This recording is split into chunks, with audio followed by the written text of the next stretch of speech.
Chairman and members of the Commission and Madam Manager, I'm delighted to be here with you tonight, and thank you for allowing me to speak on behalf of the Kerr-Tar Regional Council of Governments. The Council of Governments, which you helped create in 1975, which you helped finance and which you helped govern through your appointments to the COG Board of Directors, is in serious financial difficulty. Regrettably, but dutifully, I am here to speak to you on this matter tonight. My name is Danny Wright, and I'm a member of the COG Board of Directors, serving since 1984. I live and work in Vance County. I am chairman of the newly formed Finance Committee of the COG. The Kerr-Tar Council of Governments consists of 5 counties, Franklin, Granville, Person, Vance, and Warren, and 16 municipalities within those counties. I have provided you with a list of the member units and their appointments to the COG Board of Directors to give you a sense of the leadership of our organization. Ultimately, the COG Board of Directors is responsible for the proper administration and management of the COG. As one member of the board, I accept responsibility for the situation we are in. As a board, we're taking the necessary steps to ensure the long-term economic viability of the Kerr-Tar Council of Governments. I appear before you tonight at the board's request. I attended a meeting in Oxford earlier this evening, and I have 3 other appointments in the next couple of weeks to speak to various boards and councils. The operating expenses of the COG are funded through the administrative dollars allowed for each of the grants they receive and administer. The local membership assessments that you pay on an annual basis is used to pay the required match for the grants received.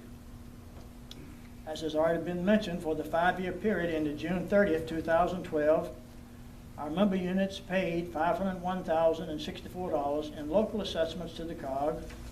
These assessments were used for matches of federal and state grants that total more than $30 million in the same 5-year period. That's a return of $61 in federal and state grants for every $1 of local membership assessments. 61 to 1 is a nice ROI. That is simply what COGs do. There are 16 COGs in North Carolina and 506 across the nation. Authorized by federal statute and formed by state statute, COGs develop regional solutions to regional problems by fostering regional collaboration. Counties and cities do not exist in isolation. Our destinies are intertwined. This COG has a long, distinguished history of helping to improve local governments in a variety of ways, including, but not limited to, administration, planning and GIS mapping, transportation, economic development, workforce development, aging, grant writing, CDBG, and HUD administration grants, as well as providing additional technical assistance on a contractual basis to member units that otherwise might not be able to afford such services. The COG also serves as the convener on a host of issues relating to our state and federal partnerships. There is significant value in local governments pulling together and seeking regional solutions to regional problems. And now for the problem and our request. During the fiscal year 2011-12, the COG began to have cash flow problems in its general fund that led to the unintentional borrowing of and improper use of restricted federal funds, namely EDA.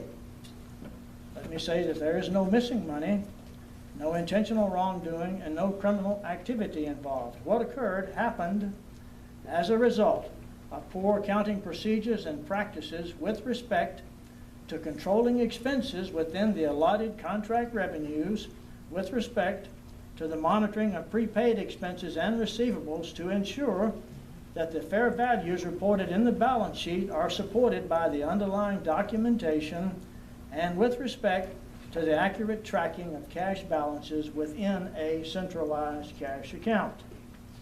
In the June 30th, 2012 audit report prepared by Phillips, Dorsey, Thomas, Waters, and Bradford, PA, the following significant audit finding was reported, found on page 78 and 79 of the audit, and I will read that finding so that you will have all the facts, the criteria. During the fiscal year ended June 30th, 1988, the Revolving Loan Fund, a special revenue fund, was created to account for a grant from the Economic Development Administration for economic adjustment assistance. The fund was created with federal funds and a local match of 25%. These funds are restricted for use in making loans to businesses in the community in an effort to create jobs and improve the local economy. The condition: Kerr-Tar Regional Council of Governments utilized a portion of these funds in the current fiscal year to fund its general operation. The question cost $138,537. The cause: Kerr-Tar Regional Council of Governments administers certain programs and provides technical assistance to member governments on a reimbursement-only basis. Certain expenses were incurred and were not reimbursed, creating negative cash flow in the general fund. The council also pools its cash in order to maximize return and minimize banking fees. The negative cash flow in the general fund resulted in the unintentional borrowing of monies from the revolving loan fund. These funds amounted to $138,537 as of June 30th, 2012. Kerr-Tar Council of Governments did not have an effective system in place to monitor compliance in this area. The effect: Kerr-Tar Regional Council of Governments expended restricted funds for general operations, creating a liability in the general fund and a receivable in the revolving loan fund.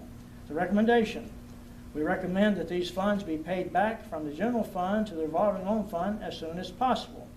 We also recommend that controls be instituted to monitor cash flow and prevent this from occurring in the future.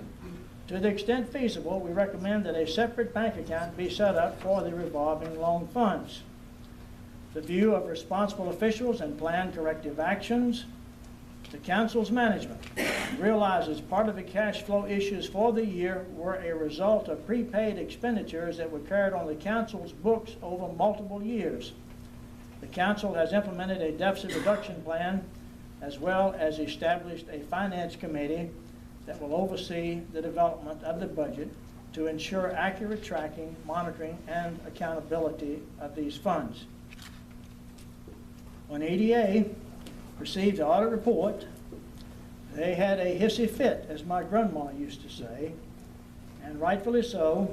EDA has demanded that we return to them the entire balance in the RLF loan account, totaling $310,107.30 immediately. We don't have the funds, and that is the reason for our request. Our COG attorney has been in contact with EDA's attorney. They've communicated back and forth, and so a summary from our COG attorney is this: EDA is demanding that the funds be paid back in full to a separate account to which it has access. The demand was for these funds to be paid back within 10 days from the date of the original request. EDA has indicated that if its requests are not met, that the normal course of action is an investigation by the United States Department of Justice, which may result in criminal or civil action being taken, and a federal debarment from future participating in federal grant projects or from receiving federal funds of any kind. In addition, EDA has indicated that it would likely seek legal action to recover the funds if they are not repaid. When our attorney advised them that there were no funds to collect from without giving us time to raise the funds, he was asked if we have put our directors and officers' insurance carrier on notice. The EDA attorney representatives hinted that a suit would likely be brought against the board members if funds are not repaid. In sum, failure to raise the funds will result in legal actions that will end the existence of the COG and tarnish the reputation of the region. Further, please note that I am not aware, he says, of any criminal laws that have been violated. Immediately when this came to light in October, we implemented a deficit reduction plan, and in that plan we're leaving the vacancy for the COG executive director position unfilled for the remainder of this year and next year. That is an annual savings of $106,000 with benefits. We are eliminating the CDBG administrator position effective October 1 and transferring this function to the Economic and Community Development Director utilizing the existing full-time and part-time personnel currently working in the CDBG area. That's a savings of $45,000 and some change. We are eliminating the accounting technician position effective October 1, 2012, and that is a savings of $32,465. We've eliminated other expenses there in the COG area totaling $5,000 for a total reduction in expenses in 2012 of $218,000. And so we're taking drastic measures to restore to fiscal accountability the COG and to bring it back to a solvent position there. You have received a copy of the request letter in your file from Chairman Brian Fold, and he is meeting with Granville County tonight requesting that